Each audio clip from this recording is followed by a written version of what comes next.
आज के युग में विज्ञान ने इतनी तरक्की कर ली है कि एक निस्संतान जोड़ा भी संतान सुख की प्राप्ति कर सकता है।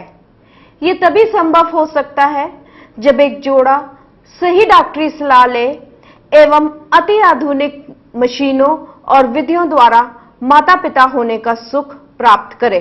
बांझपन की समस्या 40% औरतों में, 40% आदमियों में और लगभग 20% दोनों में पाई जाती है। लगभग 8 से 10% ऐसे जोड़े भी होते हैं जिनमें कोई कारण नहीं होता पर फिर भी उनको बांझपन की समस्या होती है।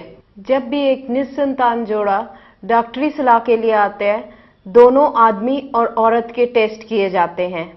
सबसे पहले दोनों की एक डिटेल्ड हिस्ट्री ली जाती है, जिसमें लेडी की मेंस्ट्रुअल हिस्ट्री पूछी जाती है और पूछा जाता है कि उनको कोई आपसी संभोग में प्रॉब्लम तो नहीं आती।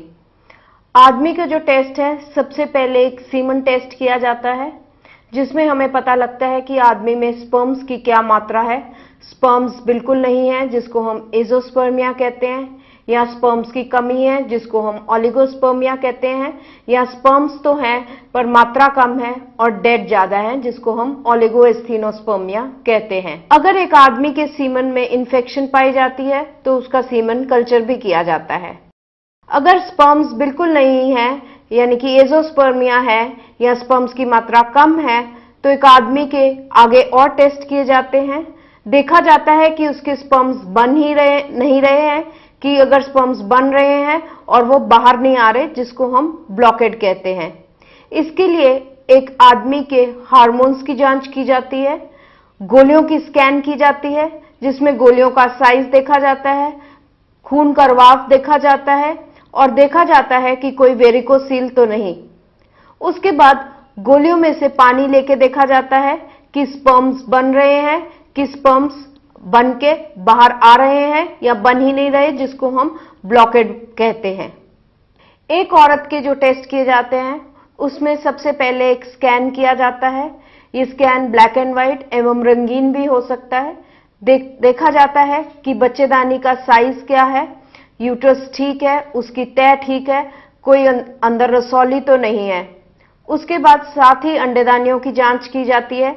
देखा जाता है कि अंडे ठीक बन रहे हैं, कोई पॉलीसिस्टिक ओवेरियन डिजीज तो नहीं, जिसमें अंडेदानी में छोटी छोटी पानी की रसौलियां बन जाती हैं, या कोई खून की रसौली तो नहीं है। उसके बाद एक लेडी के डिटेल्ड हार्मोन्स टेस्ट किए जाते हैं।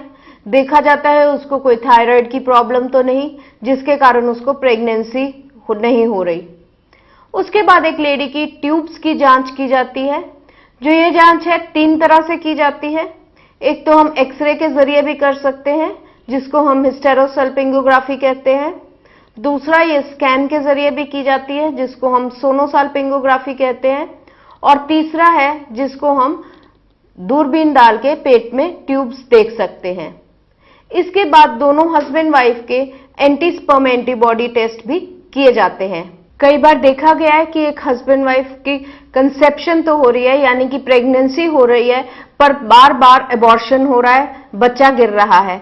ऐसे केसेस में हम स्पेशल टेस्ट करते हैं, जिसमें कि देखा जाता है लेडी के एबॉर्शन क्यों हो रहा है और उसका ट्रीटमेंट किया जाता है, ताकि जो फर्दर प्रेगनेंसीज हैं वो पूरे 9 मंथ्स तक कंप्लीट हों और उसको एक हेल्दी बेबी मिल सके। जिन आदमियों में शुक्राणुओं की समस्या है, उनके लिए हमारे पास स्पेशल विधि है, जिसको हम इक्सी विधि कहते हैं। इस विधि से वे आदमी भी संतान सुख की प्राप्ति कर सकते हैं जिनमें बाहर स्पर्म्स नहीं आते, ब्लॉकेड के कारण एजोस्पर्मिया है, या शुक्राणुओं की मात्रा इतनी कम है कि किसी और विधि से वे प्रेगनेंसी नहीं प्राप्त कर सकते।